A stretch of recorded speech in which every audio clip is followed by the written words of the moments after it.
Hi everybody, I hope you're having a great day. In this video I'm going to be covering Black Manta. He made his first appearance in Aquaman Volume 1, issue number 35, in September of 1967, but his current version debuted in Aquaman Volume 7, issue number 7, in May of 2012. Now, although Black Manta has had a couple of different iterations with different origins, for the purpose of this video I'll be covering his most current version. Although Black Manta has been a mysterious figure, his real name has been known as David Hyde, and he stands 6 feet 2 inches tall, weighs 205 pounds, having brown eyes and a bald head. He's had varying abilities over the years, most often being known for his extremely proficient engineering expertise and fighting skills. But he has at times had superhuman abilities as well. An example of this is when he allied himself with the triumvirate of sea gods. He was then given the same abilities as Aquaman by Fleet Admiral Tide. This gave him the ability to control sea animals. But generally speaking, he's a genius-level intellect with master leadership skills. Black Manta is also an expert at piloting many different types of vehicles, creating engineering marvels from little gadgets to his suit, being a master tracker, hand-to-hand and weapon-wielding fighter, marksman, swordsman, and demolitions expert. He's also at peak physical conditioning and is known as the best treasure hunter to have ever lived, quite often seeking out and finding ancient mythical treasures. But Black Manta is mostly known for his amazing armored diving suit.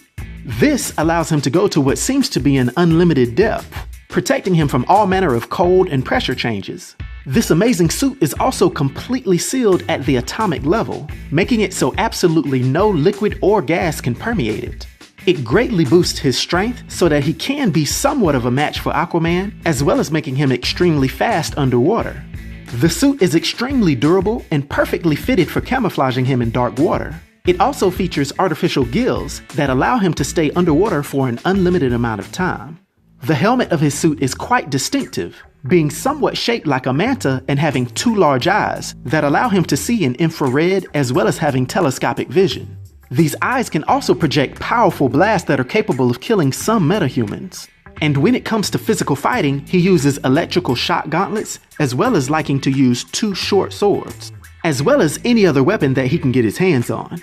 Now, as a young man, Black Manta often treasure hunted with his dad, crossing the oceans on adventures around the world. But one day Black Manta was hired by an individual to get a sample of Arthur Curry, aka Aquaman's blood, to prove that he was an Atlantean. And during this confrontation, Arthur's dad intervened and accidentally died of a heart attack.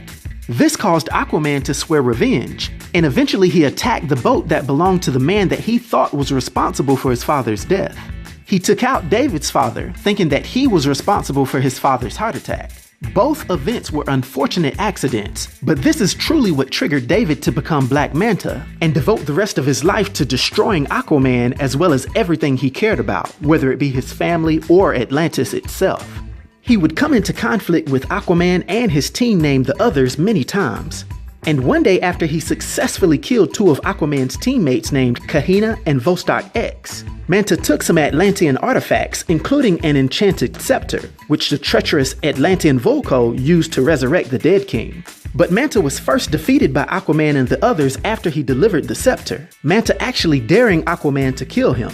But despite his desire to avenge his loved one, Aquaman refused, which enraged Black Manta even more. Nevertheless, Black Manta was imprisoned at Belle Reve, where he initially rejected Amanda Waller's offer to join the Suicide Squad, although he would go on to have rocky dealings with them in the future. At any rate, he was freed when the Outsider gathered the Secret Society of Supervillains to help the Crime Syndicate of America take over Earth. And when Ultraman moved the moon to block the sun, the resulting tidal wave broke open Black Manta's father's grave. This act turned Black Manta against the Crime Syndicate, and after locating Black Adam's body, he formed an alliance with other defecting members of the Secret Society, including Lex Luthor and Captain Cold. Together, they brought Black Adam back to life and teamed up with the Justice League in an alliance of convenience to fight against the Crime Syndicate. Black Manta then killed the Outsider, and then, refusing an offer of amnesty, disappeared. But as you could expect, this didn't last forever, and he's recently resurfaced to continue his rage against Aquaman. Now, due to his powers and abilities and his influence on the DC universe, for my 1 to 10 rating, I'll give Black Manta a rating of 7, which is a master rating.